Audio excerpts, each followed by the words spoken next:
एक आदमी था, उसकी पत्नी बहुत अच्छी थी, उसकी बहुत बड़ी फैक्ट्री थी। अचानक उसकी फैक्ट्री में आग लग गई, बहुत नुकसान हुआ। मतलब ये समझो कि वो बर्बाद हो गया। अब सब कुछ खत्म था, घर भी रहने को नहीं था, जो था वो भी गिरवी था। जब फैक्ट्री में आग लगी, सब बर्बाद हुआ, बैंकों की किस्त जा ना पाई, तो बैंक ने उस घर को भी कब्जा कर लिया, ले लिया। दोनों पति पत्नी किराए के घर में आ गए। अच्छा खासा जीवन था, बड़ी लग्जरी जिंदगी थी, पर समय बदलते देर कहां लगती है। उसकी पत्नी और पति दोनों बेचारे किराए के घर में आ गए और पत्नी ने अपने पति से कहा, सुनो, मेरे पास कुछ मेरे आभूषण हैं, मेरा हार, मेरे कान के झुमके, आप वो ले जाओ, उसे बेचकर अपना फिर से कोई काम स्टार्ट करो। पति ने कहा कि नहीं, मैं तुम्हारे जेवर नहीं बेचना चाहता, पर जिद करिए। पत्नी ने, नहीं, आप काम शुरू करो, फिर खड़े होइए, घबराइए मत। उसकी पत्नी ने उसे मोटिवेट किया, बहुत अच्छा एक पत्नी धर्म निभाया। देखो पत्नियां कितना अच्छा काम कर सकती हैं, अपने पति को मोटिवेट कर सकती हैं, अपने पति को गलत राह से लाकर के सही राह में चला सकती हैं, यदि पत्नी समझदार है तो। एक पत्नी से अच्छा मित्र नहीं हो सकता, याद रखिएगा। पत्नी सबसे अच्छी क्या होती है? पति की मित्र होती है, दोस्त होती है। एक पति से अच्छा दोस्त नहीं हो सकता, एक पत्नी से अच्छा दोस्त नहीं हो सकता, एक पत्नी से अच्छा आपका शुभ चिंतक नहीं हो सकता। मां के बाद यदि आपका शुभ चिंतक कोई है तो आपकी पत्नी है। उस पत्नी ने, बेचारी ने, अपने सारे आभूषण पति को दिए, जबकि पत्नियां अपने आभूषणों को बहुत प्यार करती हैं, वो अपने पति को भी हाथ नहीं लगाने देती आभूषणों में। लेकिन उस स्त्री ने अपने सारे आभूषण बेच दिए और पति को पैसा दिया कि ये लो आप पैसा, आप अपना काम स्टार्ट करो। उसके पति ने फिर जो फैक्ट्री में नुकसान हुआ, अब उसे फिर छोटे रूप से शुरू किया। अनुभव तो था ही काम का, छोटे रूप से स्टार्ट किया। करते करते करते वो बहुत बड़ा उद्योगपति हो गया। फिर करोड़ों की संपत्ति उसने जोड़ी, फिर बड़ा कारोबार, जितना नुकसान हुआ उससे कई गुना अब उसे प्रॉफिट हो गया। बहुत समय बीत गया। एक दिन उसने क्या देखा कि उसके जो स्टाफ है, काम करने वाले लोग, कार्यकर्ता, एक लड़की, एक सुंदर सी लड़की इंटरव्यू देने आई और वो इंटरव्यू देकर के पास हो गई। अब वो लड़की वहां पे उस फैक्ट्री के मालिक के आसपास वो लड़की रहने लग गई, काम करती। वो काम धाम तो कुछ करती नहीं, बस अपने उस फैक्ट्री के मालिक को घूरती रहती। वो आई ही थी एक अलग उद्देश्य से। आपको पता है आजकल मार्केट में इन चीजों से बचना चाहिए। आजकल लूटने का, आपको बर्बाद करने का षड्यंत्र बहुत बड़ा हो सकता है, आपकी समझ से परे हो सकता है। अब वो आदमी जो था, फैक्ट्री का मालिक, जो बढ़िया कमा खा रहा था, खुश था, 100-200 लोगों की दाल रोटी उसकी फैक्ट्री से चल रही थी, सब चल रहा था ठीक। तभी वो लड़की उसके यहाँ काम में आई और बस, बहुत सुंदर तो थी ही वो दिन भर उसी को देखती, और पुरुष, वो आदमी भी उसमें धीरे धीरे आकर्षित होने लगा। एक दिन ऐसा आया, दोनों कॉफी में चले गए, अर्थात कॉफी पी रहे हैं, साथ में चाय पी रहे हैं, साथ में रहने लग गए। ऐसा करते करते वो लड़की इतने करीब आ गई उस फैक्ट्री के मालिक के उस लड़की ने कहा कि अब अपन शादी कर लेते हैं। दोनों में बड़ा, आज की भाषा में, प्यार व्यार हो गया, इलू इलू हो गया दोनों का। दोनों साथ में रहने लग गए। उसके पति ने, मतलब वो फैक्ट्री के मालिक ने बोला कि मैं तुमसे शादी नहीं कर सकता क्योंकि मेरी पत्नी ऑलरेडी है, मैं शादीशुदा हूं। उसने कहा कोई फर्क नहीं पड़ता, तुम अपनी पत्नी को तलाक दे दो। अब इस लड़की ने इस तरह से चंगुल में फंसा लिया कि इसने बोला कि शादी कर लो। इसने भी बोला ठीक है, आज मैं अपनी पत्नी से बोलूंगा कि मैं तुम्हें तलाक देना चाहता हूं। जबकि कोई लड़ाई नहीं, कोई झगड़ा नहीं, पत्नी तो अच्छी थी। अच्छा, एक दिन पत्नी के पेट में दर्द हुआ। संयोग देखिएगा कि जिस दिन पति ये कहने वाला था कि मैं तुम्हें तलाक देना चाहता हूं, उसी दिन पत्नी के पेट में दर्द हुआ। तो वो बगल के डॉक्टर के पास दिखाने चली गई और जब वहां पर चेकअप हुआ उसका, तो डॉक्टर ने बताया कि आपको तो ब्लड कैंसर है।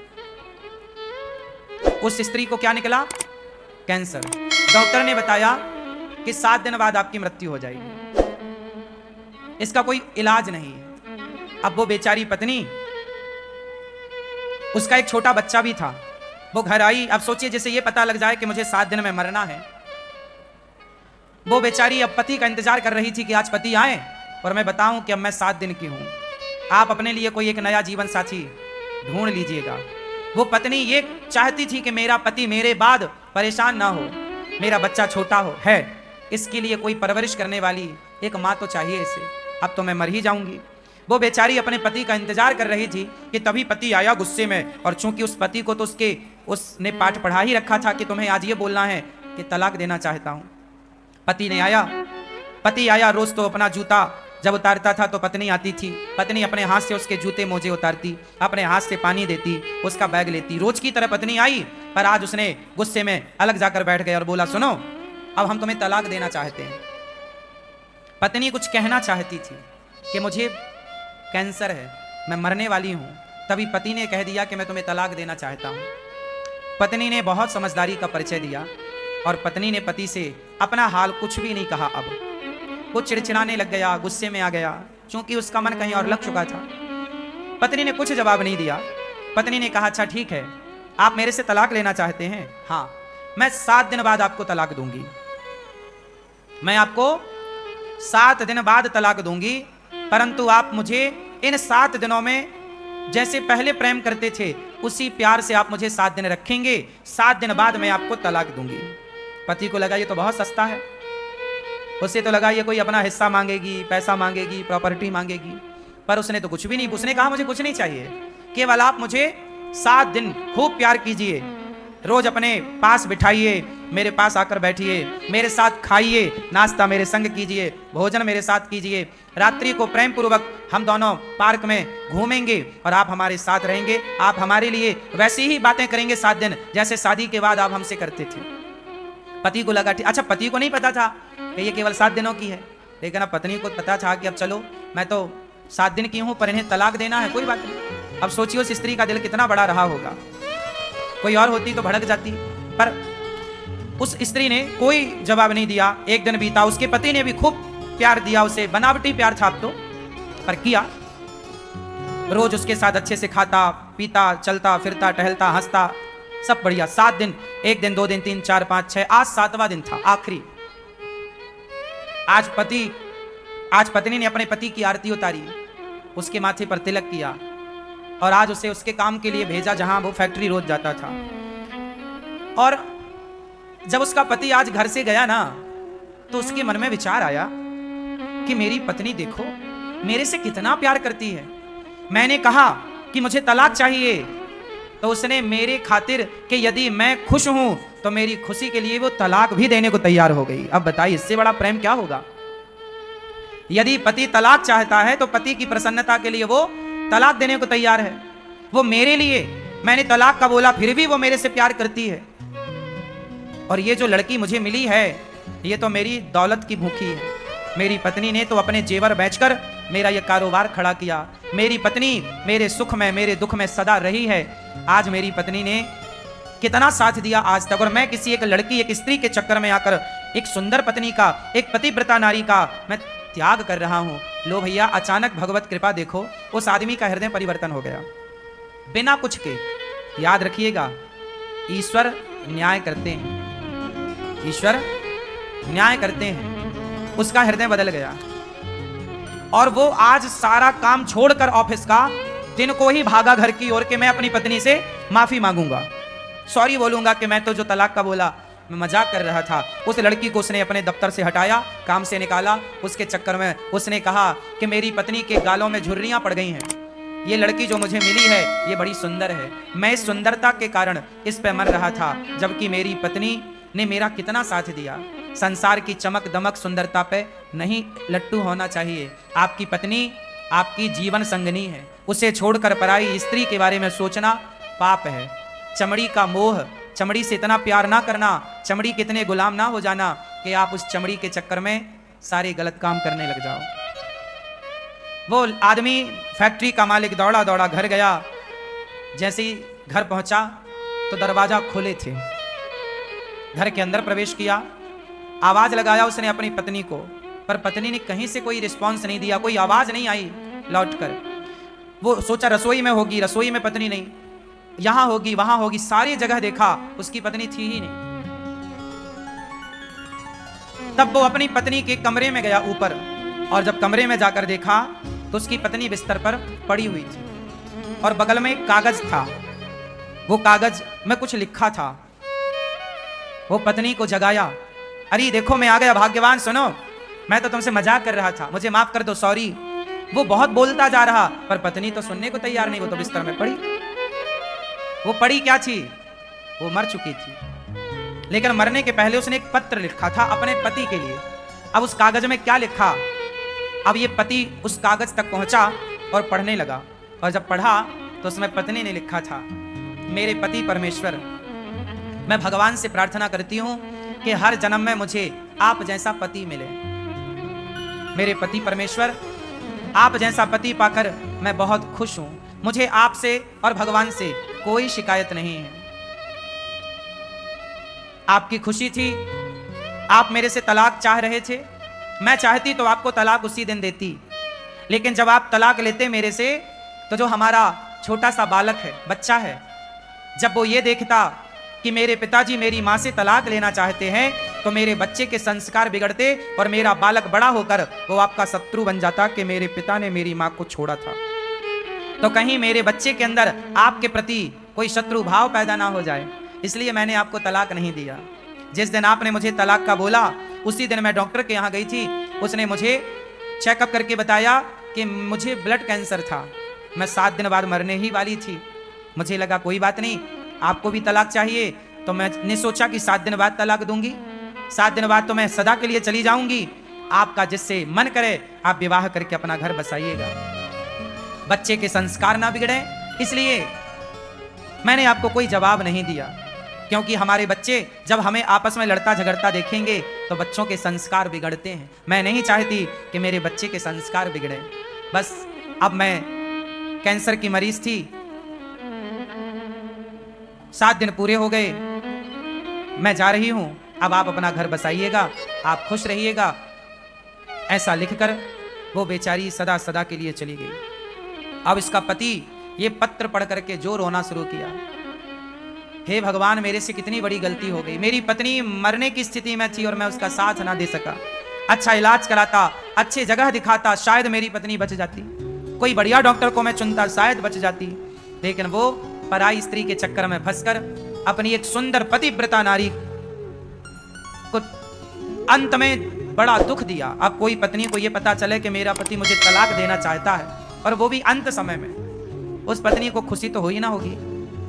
वो बेचारी चल बसी। कहा था उसने बच्चे को आप अच्छे संस्कार दीजिएगा। वो आदमी रोया और सारी जिंदगी के लिए मन में एक प्रश्न खड़ा हो गया कि मैंने ऐसा क्यों किया। उसने अपने आप को कभी माफ नहीं किया। फिर उस आदमी ने विवाह नहीं किया, बच्चे को पढ़ा लिखा कर योग्य बनाया। ये कहानी नहीं है, एक सत्य घटना है, एक सत्य लेख है। वो मैंने कहीं पढ़ा तो मैंने आपको सुनाया। आपकी पत्नी के साथ कभी ऐसा ना हो, आपके साथ कभी ऐसा ना हो। संसार की चमक दमक देखकर अपने परिवार को ना छोड़ना। संसार बहुत अच्छा है, लेकिन आपका परिवार संसार से बहुत अच्छा है। आपका परिवार ही आपका संसार है। आपका परिवार ही आपका संसार है। संसार कितना भी अच्छा हो, आपके परिवार से अच्छा नहीं हो सकता। अरे आपका परिवार है तो संसार है, परिवार नहीं तो संसार नहीं। संसार भी तब अच्छा लगता है जब परिवार अच्छा हो। परिवार अच्छा ना हो तो संसार अच्छा नहीं लगता। तो मैं मानता हूं कि परिवार ही एक संसार है। हाँ या ना? तो पहले अपना परिवार देखिएगा, परिवार की खुशी देखिएगा। पत्नी गोरी हो काली हो, बुढ़ापे में झुर्रियां पड़ी हो या चमड़ी ढीली पड़ी हो, कैसी भी हो, परंतु आपको अपने मन को अब काबू में करके अपनी पत्नी के साथ खुश रहना चाहिए। जिंदगी ढोना नहीं चाहिए। देखो, जिंदगी को बोझ ना बना लो, चलो अब तो तुम्हारे संग रहना ही पड़ेगा ना, ऐसा नहीं। खुशी खुशी रहो, प्रसन्न चित्त से रहो, हंसते हुए रहो, मुस्कुराते हुए रहो। जिंदगी बोझा ना बने, प्यार से। और ये तब होगा जब आप रिश्तों की कीमत समझेंगे। एक बात बताएं, आज एक सच्ची बात बताएं, आजकल ना लोग रिश्तों की कीमत नहीं समझते। यदि रिश्तों की कीमत समझते लोग, तो बात बात में पत्नियां या पति तलाक ना देते या लेते, तलाक ही तलाक ना होता ना। आज हमारे देश में 40-50% तलाक हो रहे हैं। शादी होती हैं, तलाक हो जाता। क्यों? क्योंकि आज रिश्तों की कोई अहमियत नहीं बची, रिश्तों में समर्पण नहीं रहा। आज तो केवल चमड़ी की भूख है साहब। आजकल पत्नियां भी लोग क्यों चाहते हैं? केवल चमड़ी की भूख मिटाने के लिए। शादियां भी आजकल केवल वासनाओं के लिए हो रही हैं। विवाह का असली उद्देश्य लोग भूल चुके हैं। रिश्ते क्या होते हैं? रिश्तों की कीमत क्या? माँ की अहमियत क्या है? पिता की अहमियत क्या है? पिता होना क्यों आवश्यक है?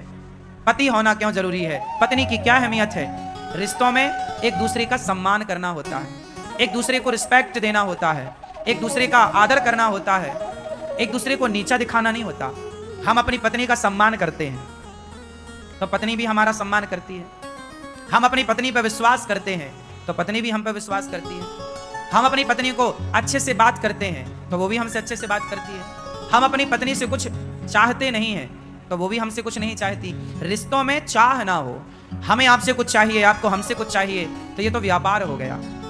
और रिश्तों में व्यापार थोड़ी चलता है। प्यार हो, क्या हो? एक दूसरे का ख्याल हो। हम आपका ख्याल रखें, आप हमारा ख्याल रखें। सोचिए, रिश्ते इतने महत्वपूर्ण हैं कि भगवान भी आते हैं संसार में तो रिश्तों में रहते हैं। हाँ या ना? भगवान राम आए, भगवान कृष्ण आए तो वो भी रिश्तों में रहे। हाँ या ना? राम की 3 माँ हैं। 3 माँ में एक सौतेली माँ ने बोला कि राम तुम वनवास जाओ, मेरा बेटा राजा बनेगा। तो राम अपने रिश्तों को इस तरह निभाते हैं कि माँ भले सौतेली माँ हो पर है तो माँ। उस सौतेली का भी आदर किया और माँ के कहने से वनवास चल पड़े। कौन बेटा जाएगा सौतेली माँ के कहने से वनवास? ये रिश्तों का सम्मान ही तो किया राम ने। माँ की बात तो मानी। पत्नी ने जिद करी कि मैं आपके साथ वनवास चलूंगी, समझाया कि बहुत कष्ट होगा, जिद करी, पत्नी का साथ नहीं छोड़ा राम ने। जंगल गए तो पत्नी को साथ लेकर गए। पत्नी आपकी जिम्मेदारी है। याद रखिए, जितने पुरुष बैठे हैं ध्यान से सुने, आपकी पत्नी आपकी जिम्मेदारी है। आपकी पत्नी आपके पिता और आपकी माँ की जिम्मेदारी नहीं है, आपकी जिम्मेदारी है। जहां आप रहिए वहां अपनी पत्नी को रखिए, और जहां माँ रहे वहां आप रहिए, जहां पिता रहे वहां आप रहिए। पर राम माता पिता को संग नहीं ले जा सकते थे तो नहीं ले गए, पत्नी को ले जा सकते थे, पत्नी को ले गए। राम पत्नी को लेकर गए और पत्नी को एक रावण नाम का दुष्ट व्यक्ति चुरा कर ले गया। तो अपनी पत्नी के लिए राम ने जंगल में एक सेना तैयार कर ली, बिना खंबे का सेतु बना लिया। किसके लिए? बोलो। राम की शत्रुता रावण से नहीं थी। राम रावण को शत्रु नहीं मानते थे। राम ने रावण को इसलिए नहीं मारा कि तुमने मेरी पत्नी का अपहरण कर लिया। राम ने रावण को इसलिए मारा कि रावण भक्तों पर अत्याचार करता था। साथ ही रावण ने वो काम किया जो उसे नहीं करना चाहिए। कौन सा काम? एक स्त्री को उसकी मर्जी के खिलाफ उसके साथ व्यवहार करना, यह राम को मंजूर नहीं था। अपनी पत्नी को सम्मान के साथ वापस लाए राम। रावण को मारकर नारी के लिए, अपनी पत्नी के लिए रावण जैसी ताकत से लड़ना पड़ा तो राम जी लड़े हैं। किसके लिए? पत्नी के लिए। राम की 2 जिम्मेदारी थी, एक पत्नी और एक भक्त। भक्त विभीषण को लात मार के निकाला रावण ने, राम ने नाश कर दिया। इसलिए पत्नी का आदर करिए। पत्नी आपकी जिम्मेदारी है, माता पिता हमारी जिम्मेदारी है। एक पुरुष की जिम्मेदारी, लोग कहते हैं स्त्रियों की जिम्मेदारी ज्यादा होती है, माँ का पक्ष ससुराल पक्ष। हाँ, बात सही है, स्त्रियों की जिम्मेदारी ज्यादा है, पर स्त्रियों से भी ज्यादा यदि माने तो पुरुष की जिम्मेदारी है। क्यों? क्योंकि पुरुष स्त्री की एक जिम्मेदारी है पति की सेवा करना, पर पुरुष की जिम्मेदारी है कि पत्नी का भी ख्याल रखना, बच्चों का भी ख्याल रखना और माता पिता का भी ख्याल रखना। पुरुष की जिम्मेदारियां, आजकल का मर्द अपनी जिम्मेदारी समझ कहां रहा है? वो तो केवल अपनी पत्नी को जिम्मेदारी मानता है, माता को नहीं, पिता को नहीं। भाई, पुरुष का मतलब ये नहीं है कि आप देखो, एक नाव जो है ना, नाव में 2 किनारे होते हैं। हाँ या ना? नाव में कितने किनारे होते हैं? 2। और नदी में भी 2 और समुद्र में भी 2 किनारे होते हैं। ऐसे गृहस्थी की नौका में 2 किनारे हैं। एक पत्नी पुत्र किनारा है, एक माता पिता वो किनारा है। यदि पत्नी की माता को, पत्नी के पिता को कोई दिक्कत है तो मैं उनका सपोर्ट करूंगा, और मेरे जन्म देने वाले माँ बाप को दिक्कत है, कोई कष्ट है तो मैं उनका सपोर्ट करूंगा। मतलब गृहस्थी में ये 2 किनारे हैं, एक पत्नी पक्ष, एक आपकी माँ पक्ष। इन दोनों का बैलेंस बना के चलना कि पत्नी भी साथ में रहे और माँ बाप भी साथ में रहे, पूरा परिवार एक संगठित होकर रहे, तब तो आप पुरुष हैं। और आपने यदि एक को चुना, एक को छोड़ दिया, माँ बाप को छोड़ दिया या पत्नी को छोड़ दिया, अच्छे नहीं है फिर आप। पुरुष की जिम्मेदारी है पूरा परिवार संगठित रहे। आपके भाई से आपका झगड़ा हो गया तो आपको कौन अच्छा कहेगा? लोग क्या कहेंगे, यार ये तो अपने भाई से लड़ता है, ये तो अपने भाई का सगा नहीं है। सुनो, कल आपके बच्चे होंगे तो आप अपने आपके 2 बेटे हैं माना कि, तो आप अपने दोनों बेटों को क्या बताओगे, बेटा तुम दोनों भाई बड़े होकर प्रेम से रहना। कैसे प्रेम से रहना? जैसे हम दोनों भाई प्रेम से रहते हैं। यदि हम दोनों भाई प्रेम से रहते हैं तो हम अपने बच्चों को कह सकते हैं कि तुम भी दोनों भाई प्रेम से रहना। जब हम दोनों भाई प्रेम से नहीं रहते तो अपने बच्चों को हम क्या सिखाएंगे? लव कुश प्रेम से रहेंगे, लव कुश प्रेम से रहेंगे। क्यों? क्योंकि भरत और राम प्रेम से रहते हैं। भरत और राम आपस में लड़ते तो लव कुश भी आपस में लड़ते हैं। माँ बाप से बच्चे सीखते हैं। और मैं आपसे एक बात कहूं, आप अपने बच्चों को किसी और का उदाहरण ना दिया करो, आप खुद ऐसा जीवन जियो कि आप अपना उदाहरण बच्चों को दो कि बेटा जीवन ऐसे जिया जाता है। जीवन को जी करके बताओ। बात समझ में आ रही है? हाँ या ना? तो कैसे जियोगे जीवन? घर में बंटवारा कर लो, अपने भाई से भाई का बंटवारा हो जाए, बात सही है। चूल्हा चक्की अलग है, बात सही है। पर देखो, अलग होना अलग विषय है, लेकिन अलग होके झगड़ा करके अलग होना और अलग होके झगड़े में रहना नहीं। अलग रहो, कमाओ अलग, खाओ अलग, लेकिन सुख दुख में एक दूसरे के साथ कंधे से कंधा मिलाकर खड़े रहो। यही परिवार है और यही परिवार का सुख है।